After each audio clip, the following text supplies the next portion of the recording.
part two for my video reply for Rose Venus Tarot's video, people are realizing they didn't really know you. Alright, so with what I was going and explaining on with the legs, what people hadn't known was the factor that with the amount of retaliation that I had faced after getting racially profiled, one of the big factors was somebody tried to accuse me of doctor shopping, when meantime, to be blunt with you, I kind of hate going to the doctor.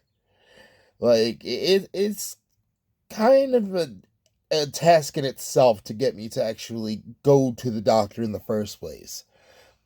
So when people go ahead and accuse me of doctor shopping, it's like, so you want to accuse me of liking to go to the place that I'd least like to be on this entire planet? That's a conclusion.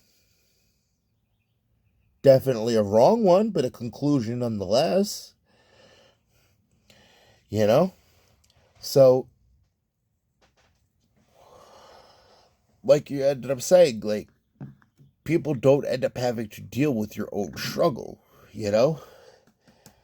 Nobody's having to deal with the excruciating pain that I deal with, So who are they to go ahead and judge how much pain realistically I should be in, or what's reasonable for me to go ahead and express, Because, I mean,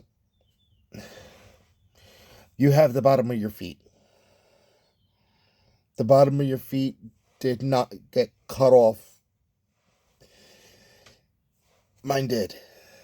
So every time I step, I want you to think of what it would feel like in order to continue walking, having the ground pressing directly against the nerves that trigger the pain receptors, just with the slightest step. It's agonizing,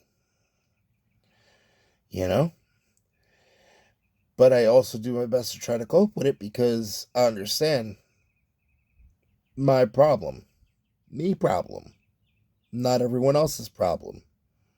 I need to try to not make it everyone else's problem. I just vocalize it so that way that people at least have an understanding of, like, for example, why I may be a little bit slower when it comes down to keeping pace, if ever in a social situation, This is part two.